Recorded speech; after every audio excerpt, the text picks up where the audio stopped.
ತವರು ಹೆಣ್ಣು ಮಕ್ಕಳಿಗೆ ತವರು ಮನೆ ಅಂದರೆ ಭಾಳ ಇಷ್ಟ. ಬಟ್ ಅವ್ರು ಹುಟ್ಟಿದ್ದು ಬೆಂಗಳೂರು. ಆಪ್ತಮಿತ್ರ ಥಿಯೇಟ್ರಿಗೆ ನಾನು ಅವರು ಡಿಸ್ಗೈಸ್ ಹೇಳ್ತೀನಿ, ಕನ್ನಡಕ, ಒಂದು 32 ಹಲ್ಲುಗಳು, ಹಳೆ ಇದು ದಾಡಿ ಬಿಟ್ಟಿರೋರು. ಯಾರೋ ದೇವ್ರು ಬಂದು ಕೊಟ್ಬಿಟ್ಟವ್ರಂತ ತಗೊಂಡವ್ನು ಪಾಪ ಅವ್ರು ವಯಸ್ಸಾದರು, ಅವರು ರಿಯಾಕ್ಷನ್. ಬಟ್ ದೇವ್ರು ಹಿಂದ್ಗಡೆಯಿಂದ ಬರ್ತಾ ಇದ್ದಾರೆ ಡಿಸ್ಗೈಸಲ್ಲಿ, ಮಾರುವೇಷದಲ್ಲಿದ್ದಾರೆ. ನಾಯಿ ಇಷ್ಟು ದೊಡ್ಡದು ಇದು ಡಾಗು ಬೊಗಳ್ತಾ ಇದೆ, ಕಟ್ಟಾಗಿದೆ. ಅದು ನಾನು. ನೆಕ್ಸ್ಟ್ ಕಟ್ ಮಾಡಿದ್ರೆ ರೋಡಲ್ಲಿ ಇನ್ನೊಂದು ಡಾಗ್, ಫ್ರೀ ಡಾಗ್ ಬಂತು, ಇದು ನೀನು.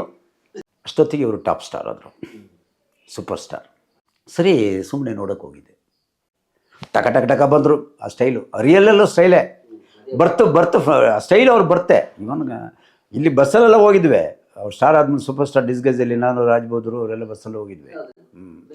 ಎಲ್ಲ ಆ ಸ್ಟೈಲು ಟಿಕೆಟ್. ನೀನು ಸಿಗರೇಟ್ ಹೊಡೆದಿದ್ವಲ್ಲ, ಬೀಡಿ ಹೊಡೆದಿದ್ವಲ್ಲ, ಈ ಬಿಲ್ಡಿಂಗ್ ತಗೊಂಡಿದ್ದೆ ನಾನು, purchase this building, super Shivaji. ದೊರೆ ಭಗವಾನ್ ಡೈರೆಕ್ಟ್ರು ಅವರು. ಒಂದು ವಿಲನ್ ಕ್ಯಾರೆಕ್ಟ್ರು ಏನೋ ಫಿಕ್ಸ್ ಆಗಿದೆ, ಕರೆದುಬಿಟ್ಟು ಕೊನೆಗೆ ಮೇಕಪ್ ಇದೆಲ್ಲ ಮಾಡಿಬಿಟ್ಟು ಅವರೇ ಪ್ರೊಡ್ಯೂಸರ್ಸ್ ದೊರೆ ಭಗವಾನ್. ರಿಟರ್ನ್ ಬಂದರು, ಚಾನ್ಸು ಸಿಗಲಿಲ್ಲ. ಅದು ತೂಗುದೀಪ ಶ್ರೀನಿವಾಸಿಗೆ ಹೋಯಿತು ಆ ಕ್ಯಾರೆಕ್ಟ್ರು. ಗ್ಲಿಸಿನಿಲ್ಲ ಏನಿಲ್ಲ, ಹಂಗೆ ಕಣ್ಣಲ್ಲಿ ಹಂಗೇ ನೀರು ಬರ್ತಾಯಿದ್ದೆ ಇಮ್ಯಾಜಿನೇಷನಲ್ಲಿ. ಆವಾಗ ಇನ್ಸ್ಟೆಂಟ್ ಹೇಳಿದರು, ಈ ಥರ ಆಯಿತು ಸರ್, ನನಗೆ ಈ ಥರ ಇನ್ಸಲ್ಟ್ ಆಯಿತು, ನಾನು ಭಾಳ ಇವನ್ ರಿಟರ್ನ್ ಬರೋದಕ್ಕೆ ನನ್ನ ಹತ್ರ ದುಡ್ಡಿಲ್ಲ. ಆಮೇಲೆ ಅವರು ಹುಷಾರಿದ್ದಾಗ ಯಾವಾಗಲೂ ಅವರು ಇಲ್ಲೇ ಈ ಒಂದು ಗಾದೆ ಇದೆ, ತವರು ಹೆಣ್ಣು ಮಕ್ಕಳಿಗೆ ತವರು ಮನೆ ಅಂದರೆ ಭಾಳ ಇಷ್ಟ.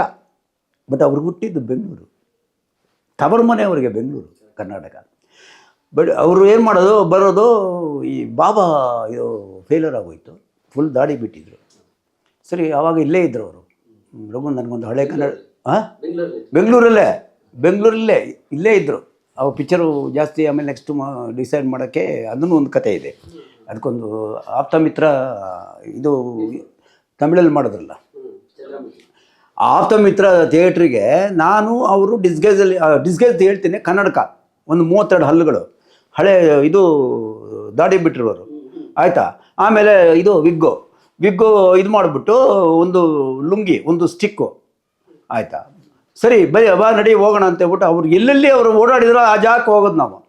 ಒಂದು 15 ಸಾವಿರ ಕೊಡೋರು, ಇದು ಕೊಡ್ತಪ್ಪ ನೀನು, ಯಾರಿಗೆ ಕೊಡ್ತೀನಿ ನೋಡೋಣ ಅಂತ.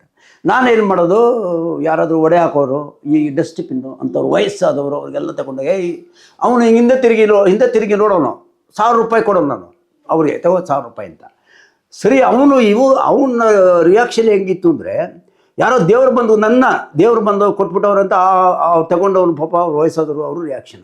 ಬಟ್ ದೇವ್ರು ಹಿಂದ್ಗಡೆಯಿಂದ ಬರ್ತಾ ಇದ್ದಾರೆ ಡಿಸ್ಗೈಸಲ್ಲಿ. ಇದೆಲ್ಲ ಖರ್ಚು ಮಾಡಿಬಿಟ್ಟು ಕಂಪ್ಲೀಟ್ ರಾಜ್ಬೋದ್ರು ಅವ್ರ ಮನೆಗೆ ಹೋಗೋ, ಆ ರೂಟಲ್ಲಿ ಹೋಗೋ, ರಾಜ್ಕುಮಾರ್ ಮನೆ ರೂಟಲ್ಲಿ ಹೋಗೋ, ಆಮೇಲೆ ಮೆಜೆಸ್ಟಿಕ್ ಹೋಗೋಣ, ಆಮೇಲೆ ಶಿವಾಜಿನಗರ ಹೋಗೋಣ, ಈ ಥರ ಧರ್ಮನೇ ಮಾಡ್ತಾಯಿರೋರು. ದುಡ್ಡು ಅಷ್ಟು ಇಟ್ಕೊಂಡ್ಬಿಟ್ಟು, ಪರವಾಗಿಲ್ಲ ನೀನು ಚೆನ್ನಾಗಿ ಕೊಟ್ಟಿದ್ದೆ, ಕರೆಕ್ಟಾಗಿ ಕೊಟ್ಟಿದ್ದೆ, ಎಲ್ಲ ವಯಸ್ಸಾದವರಿಗೆ ಅಂಥವ್ರಿಗೆಲ್ಲ ಕೊಟ್ಟಿದ್ದೆ. ಇನ್ನೊಂದು ದಿವಸ ಏನು ಮಾಡಿದ್ರು, ಅಲ್ಲೇ ಪಕ್ಕದಲ್ಲಿ ಅವ್ರ ಅಪಾರ್ಟ್ಮೆಂಟ್ ಪತ್ರ ಒಂದು ಕನ್ಸ್ಟ್ರಕ್ಷನ್ ನಡೀತಾ ಇತ್ತು. ಆ ಕನ್ಸ್ಟ್ರಕ್ಷನ್ನು ಇದರಲ್ಲಿ ಸರಿ ಅಲ್ಲಿಗೆ ಹೋಗ್ಬಿಟ್ಟು ಅವ್ರಿಗೆ ಅಲ್ಲಿ ಎಲ್ಲ ಸೇರಿದಾರಲ್ಲ, ಒಬ್ಬ ಯಂಗ್ ಫಲ್ಗೆ ದುಡ್ಡು ಕೊಟ್ಟು ಬಾ ಅಂದರು. ಅವರೇ ಒಂದು 3000 ಏನೋ ಕೊಟ್ಬಿಟ್ಟು ಬಾ. ಸರಿ, ಹಂಗೆ ಅಲ್ಲೇ ತಿರುಗಿಬಿಟ್ಟು ಪುನಃ ಒಂದು ರೌಂಡ್ ಬಂದರು. ಅಲ್ಲೇ ಅವ್ರಿಗೆ ಎಷ್ಟು ಫಾಸ್ಟ್ ನೋಡಿ. ಅಲ್ಲೇ ಇವತ್ತು ಅವ್ನು ಏನು ಹೇಳ್ತಾ ಇದ್ದಾನೆ, ದುಡ್ಡು ಅವ್ನ ಕೈ ಕೊಟ್ಕೊಂಡು ಬಂದು ಕೂಡಲೇ ಅವನು ಇವತ್ತು ಕೆಲಸಕ್ಕೆ ಬರಲ್ಲ ಅಂತ ಹೇಳ್ತಾ ಇದ್ದಾನೆ. ನೋಡ್ದಾ, ಒಬ್ಬ ಯಂಗ್ಸ್ಟರಿಗೆ ಹೆಲ್ಪ್ ಇದು ಮಾಡಿದ್ರೆ ಅವ್ನು ಇವತ್ತು ಕೆಲಸಕ್ಕೆ ಹೋಗಲ್ಲ, ಇದನ್ನು ದುಡ್ಡನ್ನು ಕುಡಿದು ಗಿಡ್ದು ಪಾರ್ಟಿ ಮಾಡೋಕ್ಕೆ ಹೋಗ್ತಾನೆ ಅಂದರು. ಆ ಥರ ಅವರು ತಮಿಳ್ನಾಡಲ್ಲಿ ಸೂಪರ್ ಸ್ಟಾರ್. ಇವತ್ತು ವರ್ಲ್ಡಲ್ಲೇ ತಮಿಳ್ನಾಡಿಗೆ ಎಷ್ಟು ಹೆಸರಿದೆ ಅಂದರೆ ಸೂಪರ್ ಸ್ಟಾರ್ ರಜನಿಕಾಂತ್ ಅಲ್ವಾ. ಆಮೇಲೆ ಇನ್ನೊಂದು ದಿವಸ ಏನು ಮಾಡಿದ್ರು, ಅವರು ಯಾವಾಗಲೂ ನೋಡಿದ್ರೆ ಅವ್ರಿಗೆ ಜನ ತಳ್ಳೋದು, ಜನ ಇದು ಮಾಡೋದು, ಯಾವಾಗಲೂ ಅವ್ರಿಗೆ ಎಲ್ಲೂ ಇದು ಮಾಡಿದ್ರು. ಇದು ಒಂದು ಸಲ ಏನಾಯಿತು ಅಂದರೆ, ಕುಮಾರ ಪಾರ್ಕ್ ರೋಡಲ್ಲಿ ಒಂದು ದೊಡ್ಡ ಮನೆ, ಬಂಗ್ಲಾ, ಡಿಸ್ಗೈಸಲ್ಲಿದ್ದಾರೆ. ನಾನೇ ಇದೀನಿ ಹಿಂದಿನಿಂದ, ಮಾರುವೇಷದಲ್ಲಿದ್ದಾರೆ. ನಾಯಿ ಇಷ್ಟು ದೊಡ್ಡದು ಇದು ಡಾಗು ಬೊಗಳ್ತಾ ಇದೆ, ಕಟ್ಟಾಗಿದೆ. ಹಿಂಗೆ ನೋಡ್ದ, ಅದು ನಾನು. ನಮಗೆಲ್ಲ ಊಟ ಹಾಕ್ಬಿಟ್ಟು ಅದಾಕ್ಬಿಟ್ಟು ನಮ್ಮನ್ನು ದೊಡ್ಡ ಸೂಪರ್ ಸ್ಟಾರ್ ಮಾಡಿಬಿಟ್ಟು ನನಗೆ ಜೀವನ ಆ ಥರ ಆಗೋಗ್ಬಿಟ್ಟಿದೆ. ನಾನು ಎಲ್ಲೂ ಓಡಾಡೋಂಗಿಲ್ಲ, ಅದೇ ಥರ ಆಗೋಗ್ಬಿಟ್ಟಿದೆ ಅಂತ ಎಕ್ಸಾಂಪಲ್ ಕೊಡ್ತಾ ಇದ್ದಾರೆ. ನೆಕ್ಸ್ಟ್ ಕಟ್ ಮಾಡಿದ್ರೆ ರೋಡಲ್ಲಿ ಇನ್ನೊಂದು ಡಾಗ್, ಫ್ರೀ ಡಾಗ್ ಬಂತು, ಇದು ನೀನು. ಆಟೋದಲ್ಲಿ ಹೋಗ್ತೀಯಾ, ಬಸ್ಸಲ್ಲಿ ಹೋಗ್ತೀಯಾ, ಕಾರಲ್ಲಿ ಹೋಗ್ತೀಯಾ, ಹೆಂಗೆ ಬೇಕಾದ ತಿರುಗುತ್ತೀಯಾ, ಇದು ನೀನು ಎಷ್ಟು ಎಂಜಾಯ್ ಮಾಡ್ತಿದ್ದೆ ಲೈಫ್. ನಾನು ಆ ಥರ ಎಷ್ಟು ಸಮಯ ಕೂತ್ಕೊಳ್ಳಿ AC ರೂಮಲ್ಲಿ ಇಂಥ ಅದು ಅವರ ಫೀಲಿಂಗ್. ಅಂದರೆ ಒಬ್ಬ ಟಾಪ್ಗೆ ಹೋದಾಗ ಅವ್ರಿಗೆ ಹೆಂಗಿರುತ್ತೆ. ದೊರೆ ಅಂತ ತಮಿಳ್ ಡೈರೆಕ್ಟ್ರು, ಪಾದೇಮಾರನ್ ಅಂತ, ಅದು ಕಮಲ್ ಹಾಸನ್. ಇದು ಪಾದೇಮಾರನಲ್ಲಿ ಒಂದು ಅದು ಬೇರೆ ಆರ್ಟಿಸ್ಟ್ಗಳು. ಮರಿಯಾ ಮೈ ಡಾರ್ಲಿಂಗ್ ಕಮಲ್ ಹಾಸನ್ ಡೈರೆಕ್ಟ್ರು. ಕನ್ನಡ ವರ್ಷನ್ನು ನಾನೇ ಅವರಿಗೆ ಇದು ಮಾಡಿದ್ದು. ಅದಕ್ಕೆ ವರ್ಕ್ ಮಾಡಿ ಶೋಭಾದು ದೊರೆ ಇದು ಮಾಡಿದ್ರು, ಯಾವುದು ನ್ಯಾಷನಲ್ ಅವಾರ್ಡ್ ಬಂತು. ಪಸಿ ಅಂದರೆ ಹಸಿವು, ಅದಕ್ಕೆ ವರ್ಕ್ ಮಾಡಿದೆ. ಅದಕ್ಕೂ ವರ್ಕ್ ಮಾಡಿಬಿಟ್ಟು ಆಮೇಲೆ ಇದು ಶಂಕರ್ ನಾಗ್ದು ಇದು ತಾಯಿ ಕನಸು, ಈ ಥರ ವರ್ಕ್ ಮಾಡ್ತಾಯಿದ್ವಿ. ಟಿ ರಾಜೇಂದ್ರದು ರಜನಿಕಾಂತ್ ಫ್ರೆಂಡ್, ನೀವು ಬರ್ರಿ ನಮ್ಮ ಪಿಕ್ಚರ್ ವರ್ಕ್ ಮಾಡಿರಿ ಅಂತ ಕರೆದ್ರು.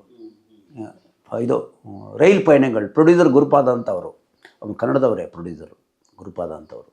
ಅಷ್ಟೊತ್ತಿಗೆ ಇವರು ಟಾಪ್ ಸ್ಟಾರ್ ಆದರು, ಸೂಪರ್ ಸ್ಟಾರ್. ಟಾಪ್ ಹೊಟ್ಟೋಗ್ಬಿಟ್ರು. ಸರಿ, ಸುಮ್ಮನೆ ನೋಡೋಕೆ ಹೋಗಿದ್ದೆ ಪೋಯಸ್ ಗಾರ್ಡನ್ಗೆ. ಯಾರು ಅಂತ ಕೇಳ್ತದಾನೆ, ಇವರು ಯಾರು ಸೆಕ್ಯೂರಿಟಿ ಇಲ್ಲ ಸ್ಯಾರಿಗೆ ಸೊಲ್ಲು ಇದು ಮರಣ ಮೈಸೂರಿನಿಂದ ಬಂದಿರ್ಕ ರಘು ಅನ್ಸಲಿ. ಟಕ ಬಂದರು. ಆ ಸ್ಟೈಲು ರಿಯಲ್ಲೆಲ್ಲೂ ಸ್ಟೈಲೇ ಬರ್ತು ಸ್ಟೈಲ್ ಅವ್ರು ಬರ್ತೆ. ಇವನ್ ಇಲ್ಲಿ ಬಸ್ಸಲ್ಲೆಲ್ಲ ಹೋಗಿದ್ವಿ, ಅವ್ರು ಸ್ಟಾರ್ ಆದ್ಮೇಲೆ ಸೂಪರ್ ಸ್ಟಾರ್ ಡಿಸ್ಗೈಸಲ್ಲಿ ನಾನು ರಾಜ್ಬೋದ್ರು ಅವರೆಲ್ಲ ಬಸ್ಸಲ್ಲಿ ಹೋಗಿದ್ವಿ. ಎಲ್ಲ ಆ ಸ್ಟೈಲು ಟಿಕೆಟ್ ಅದು ಆ ಸ್ಟೈಲು ಎಂದು ಅದು ಹುಟ್ಟಿನಿಂದ ಬಂದಿರೋದು ಅವ್ರಿಗೆ, ಮಾಡ್ಕೊಂಡಿದ್ದಲ್ಲ ಸಿನಿಮಾಕ್ಕೆ ಮಾಡ್ಕೊಂಡಿದ್ದಲ್ಲ, ಒಟ್ಟಿನಿಂದಲೂ ಸ್ಟೈಲು. ಊಟ ಮಾಡುವಾಗಲೂ ಸ್ಟೈಲು, ಇದೆಲ್ಲ ಸ್ಟೈಲು. ಬಂದು ಇಮಿಡಿಯೇಟ್ಲಿ ಕಾರ್ ರೆಡಿ ಪಣ್ಣು ಅಂತಬಿಟ್ಟು ನಾನೇ ಡ್ರೈವ್ ಮಾಡ್ತೀನಿ ಅಂತ ನಾನು ಕರ್ಕೊಂಡು ಹೋದ್ರು 5 ಸ್ಟಾರ್ ಹೋಟ್ಲಿಗೆ. ಅಲ್ಲಿ ಹೋಗಿ ಪಾರ್ಟಿ ಗಿಟಿ ಅಲ್ಲೇ ಊಟ ಎಲ್ಲ ಇದು ಮಾಡಿ ಎಲ್ಲ ಇದು ಮಾಡಿದ್ರು. ಸರಿ, ಅಲ್ಲಿ ನಂದು ಹೋಟ್ಲಿದೆ, ಅಲ್ಲಿ ಇರು, ನಾಳೆ ಬರ್ತೀನಿ ಅಂದರು ಆ ಹೋಟ್ಲಿಗೆ. ಅವ್ರದ್ದು ಹೋಟ್ಲಿದೆ ಅಲ್ಲಿ ಚೆನ್ನೈಲಿ, ಅಲ್ಲಿ ರೂಮ್ ಎಲ್ಲ ಇದು ಮಾಡಿದರು. ಆ ಹೋಟ್ಲು ಇದು ಮಾಡಿ ಬೆಳಿಗ್ಗೆ ಬಂದ್ಬಿಟ್ಟು ಆ ಹೋಟ್ಲು ಅವನ ಓನರ್ ಅಂತ ಗೊತ್ತಿಲ್ಲ ನನಗೆ. ಹಿಂಗೆ ಟೀ ಸಾಫ್ಟರು ಈ ಥರ ನಾವು ಟೀ ಕುಡಿದಿದ್ವಲ್ಲ, ನೀನು ಸಿಗರೇಟ್ ಹೊಡೆದಿದ್ವಲ್ಲ, ಬೀಡಿ ಹೊಡೆದಿದ್ವಲ್ಲ, ಈ ಬಿಲ್ಡಿಂಗ್ ತಗೊಂಡಿದ್ದೇನು, purchase this building, super Shivaji ಆಯಿತು. ಆಮೇಲೆ ಒಂದ್ಸಲ ಏನಾಯಿತು, ಆ ವುಡ್ಲ್ಯಾಂಡ್ಸ್ ಹೋಟ್ಲಲ್ಲೇ ಇದು ಎಕ್ಸಲೆಂಟ್ ಇನ್ಸಿಡೆಂಟು. ಅವ್ರಿಗೆ ರಾತ್ರಿ ನಾನೇನೋ ಊಟ ಕೊಟ್ಟಿದ್ದು ಇದು ಮಾಡಿದ್ದು, ಏನೋ ಅಲ್ಲಿ ಅವತ್ತು ಊಟ ಇರಲಿಲ್ಲ, ಇನ್ನೊಂದು ಕಡೆ ಡೈನಿಂಗ್ ಹಾಲ್ ಓಪನ್ ಮಾಡಿ ಕೊಟ್ಟಿದ್ದು. ಈ ಫ್ರೆಂಡ್ಸಿಗೆಲ್ಲ ಗೊತ್ತಾಗೋಯ್ತು, ನನ್ನಿಂದ ಕೆಲಸ ಡಿಸ್ಮಿಸ್ ಮಾಡಿಬಿಟ್ರು ಇನ್ಸ್ಟಿಟ್ಯೂಟಲ್ಲಿ. ಆ ಟೈಮಲ್ಲಿ ಡಿಸ್ಮಿಸ್ ಮಾಡಿ ಬೆಳಿಗ್ಗೆ ನಂದು ಬ್ಯಾಗು ಗೀಗೆಲ್ಲ ಸೆಕ್ಯೂರಿಟಿ ರೂಮಲ್ಲಿತ್ತು. ಇನ್ನೊಂದು ವರ್ಷ ಆಗಬೇಕು, ಮುಗಿಬೇಕು, ಕೆಲಸ ಇಲ್ಲ. ಸರಿ, ಅಮರ್ ಮುಲ್ಲಾ ಅಂತ ಸ್ವಲ್ಪ ಒಳ್ಳೆ ಇದ್ರು, ಅವರು ಒಂದು ಚಿಕ್ಕ ಮನೆ ಥರ ಮಾಡಿದ್ರು. ಅಲ್ಲಿಗೆ ಹೋದೆ, ಈ ಥರ ಆಗೋಗ್ಬಿಟ್ಟಿದೆ. ಬೈದ್ಬಿಟ್ಟ, ನಿನಗೆ ಬೇಕಾ, ನೀನು ಕರೆದ್ಬಿಟ್ಟು ಎಲ್ಲ ಇದು ಮಾಡೋದು ಹಂಗೆ ಅಂತ ಬೈದ್ಬಿಟ್ಟ ಅವನು ನನಗೆ. ಇನ್ಸ್ಟಿಟ್ಯೂಟ್ಗೆ ಹೋದರೆ ಶಿವಾಜಿ ಇವರೆಲ್ಲ ಬಂದರು. ನಮ್ಮ ನಾನು ಬೈದಿದ್ದೀನಿ ಅವ್ರಿಗೆ, ಸಖತ್ತಾಗಿ ಬೈದ್ಬಿಟ್ಟೆ. ನನಗೆ ಈ ಥರ ಎಲ್ಲ ಬಂದು ನನ್ನ ಕೆಲಸನೇ ಹೊರಟೋಯ್ತು. ಆವಾಗ ಚೆನ್ನಾಗೋಗ್ಬಿಟ್ರು. ಆ ಡ್ರೈವಿನ್ ವುಡ್ಲ್ಯಾಂಡ್ಸಲ್ಲಿ ಒಬ್ಬರು ಡ್ಯಾಡಿ ಅಂತ ಇದ್ದರು. ಅವ್ರಿಗೆ ಡ್ಯಾಡಿ ಅಂತ ನಾವು ಹೆಸರಿಟ್ಟಿದ್ದು, ಮಂಗಳೂರಿನವರು, ಸಪ್ಲೈಯರು. ಸರಿ, ಅವರು ಡ್ಯಾಡಿ ಅಂತ ಕನ್ನಡದವರೇ, ಮಂಗಳೂರಿನವ್ರು. ತುಳಿದೆಲ್ಲ ಹೇಳ್ಬಿಟ್ಟು ಎಲ್ಲ ಶಿವಾಜಿ ನಾವು ಎಲ್ಲ ಕೂತ್ಕೊಂಡು ಎಷ್ಟಿದೆ, 2 ರೂಪಾಯಿ ಇದೆ, 3 ರೂಪಾಯಿ ಇದೆ, 4 ರೂಪಾಯಿ ಇದೆ, ಎಲ್ಲ ಸೇರಿ 20 ರೂಪಾಯಿ ಇದೆ, 80 ರೂಪಾಯಿ ತಿಂಡಿ ಕೊಟ್ಬಿಡೋರು. ಅವತ್ತು ದಿವಸ ನಮಗೆ ಹೋಯ್ತು. ನೆಕ್ಸ್ಟ್ ಡೇ ಏನು ಮಾಡಬೇಕು? ಒಂದು ದಿವಸ ಏನಾಗೋಯ್ತು, ಯಾರ ಹತ್ರ ದುಡ್ಡಿಲ್ಲ. ನಾನಂದೆ, ನೀವು ಫಿಲ್ಮ್ ಸ್ಟೂಡೆಂಟ್ ಅಲ್ಲ, ನೀವೆಲ್ಲ ಒಳ್ಳೆ ಡ್ರೆಸ್ ಮಾಡ್ಕೊಳ್ಳಿ, ಕರ್ಕೊಂಡು ಹೋಗ್ತೀನಿ ಅಂದೆ ನಾನು. ಆ ವುಡ್ಲ್ಯಾಂಡ್ ಸ್ಟೋರ್ಗಡೆ ಒಂದು AVM ದೊಡ್ಡ ಕಲ್ಯಾಣ ಮಂಟಪ. ಆ್ಯಕ್ಟ್ ಮಾಡಿ, ಈಗ ಇನ್ಸ್ಟಿಟ್ಯೂಟಲ್ಲಿ ಆ್ಯಕ್ಟ್ ಮಾಡೋದಲ್ಲೇ ಆ್ಯಕ್ಟ್ ಮಾಡಿ ಅಂತ ಹೇಳಿದೆ. ಎಲ್ಲ ಹಾಯ್ ಅಂತ ಬಿಟ್ಟು ಒಳಗೆ ಹೋಗ್ಬಿಟ್ಟು, ಹೆಣ್ಣಿನ ಕಡೆಯವರು ಗಂಡಿನ ಕಡೆಯವರು, ಹೆಣ್ಣಿನ ಕಡೆಯವರು ಅಂತ ಹೇಳ್ಬಿಟ್ಟು ಹೋಗಿ ಚೆನ್ನಾಗಿ ಊಟ ಜೊತೆಗೆ ಅವರೇ ಮೇಯ್ನು. ಒಂದ್ಸಲ ಬೀಚಿಗೆ ಹೋಗಿ ಕೂತ್ಕೊಳ್ಳೋದು, ಯಾರ ಹತ್ರ ದುಡ್ಡಿಲ್ಲ. ಈ ಥರ ಆ ಲೈಫು ಮಾತ್ರ ಹೇಳ್ತೀನಿ ಕೇಳಿ. ಫಸ್ಟ್ ಇಯರ್ ಆಯಿತು. ಫಸ್ಟ್ ಇಯರ್ ಆಗಿ ನಮ್ಮ ರಜೆ ಸಿಕ್ತು. ನಾನು ಕೆಲಸಕ್ಕೆ ಹಾಕ್ಕೊಂಡೆ. ನಾನು ಊಟಿಗೆ ಹೋದೆ, ಯಾವುದೋ ಹೋಟ್ಲ್ ಕೆಲಸ ಮಾಡೋಕ್ಕೆ. ರವೀಂದ್ರನಾಥ್ನ ಡೈರೆಕ್ಟರ್ ಅವ್ರು ನಮ್ಗೆ ದುಡ್ಡು ಕೊಟ್ಬಿಟ್ರು. ಹೋಗ್ಬಿಟ್ಟು ಆಮೇಲೆ ನೋಡೋಣ, ನೆಕ್ಸ್ಟ್ ಇಯರ್ ಬಂದು ನೋಡೋಣ ಅಂತ ಹೇಳ್ಬಿಟ್ಟು. ಆ ನೆಕ್ಸ್ಟ್ ಇಯರ್ ಇನ್ನೇನು ನೆಕ್ಸ್ಟ್ ಇಯರ್ ಬಂದ್ಬಿಟ್ಟು ಇಂಪ್ರೈಸೇಷನು, ಮೈಮು, ಇಮ್ಯಾಜಿನೇಷನು ಎಲ್ಲ ಸ್ಟಾರ್ಟ್ ಆಯಿತು. ಅದ್ರ ಮಧ್ಯದಲ್ಲಿ ಇವ್ರು ಏನು ಮಾಡಿದ್ದಾರೆ, ಇನ್ಸ್ಟಿಟ್ಯೂಟ್ ಬೇಡ ಅಂತ ಹೇಳ್ಬಿಟ್ಟು ಇಲ್ಲಿ ಇದು ಅಬ್ಬಯ್ಯನಾಡು ಸಿನಿಮಾ ಅಂತ ಕಾಣುತ್ತೆ, ದೊರೆ ಭಗವಾನ್ ಡೈರೆಕ್ಟ್ರು. ಅವರು ಒಂದು ವಿಲನ್ ಕ್ಯಾರೆಕ್ಟ್ರು ಏನೋ ಫಿಕ್ಸ್ ಆಗಿದೆ, ಕರೆದುಬಿಟ್ಟು ಕೊನೆಗೆ ಮೇಕಪ್ ಇದೆಲ್ಲ ಮಾಡಿಬಿಟ್ಟು ಅವರೇ ಪ್ರೊಡ್ಯೂಸರ್ಸ್ ಇದ್ದಾರೆ ಭಗವಾನ್. ಮಾಡಿಬಿಟ್ಟು ವೆಯ್ಟ್ ಮಾಡಿಸ್ಬಿಟ್ಟು ಅವ್ರಿಗೆ ದುಡ್ಡು ಕೊಡದೆ ರಿಟರ್ನ್ ಬಂದರು. ಚಾನ್ಸು ಸಿಗಲಿಲ್ಲ, ಅದು ತೂಗುದೀಪ ಶ್ರೀನಿವಾಸ್ಗೆ ಹೋಯಿತು ಆ ಕ್ಯಾರೆಕ್ಟ್ರು.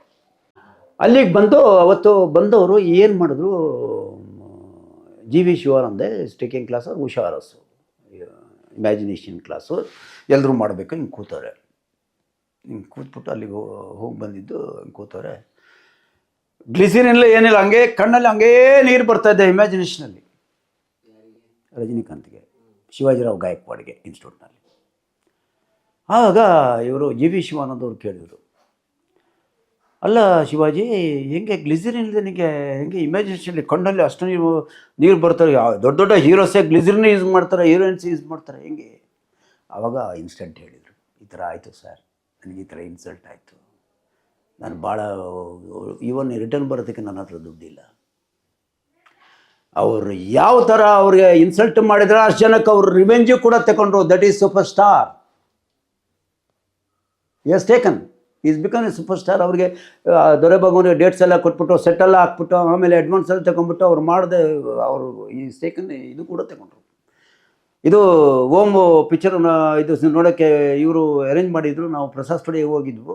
ಆಗ ಕಾರ್ ಡ್ರೈವಿಂಗ್ ಮಾಡ್ಕೊಂಡು ಅವರು, ಅದು ಚಿಕ್ಕ ಗಾಡಿ ಇತ್ತು ಯಾವುದು, ಇಬ್ಬರು ಹೋಗ್ಬಿಟ್ಟು ಅವ್ರು ಭಗವಾನ್ ಇನ್ನೇನು ಹೊಡೋಗ ಭಗವಾನ್ ಕಾರ್ ಹತ್ರ ಬಂದರು.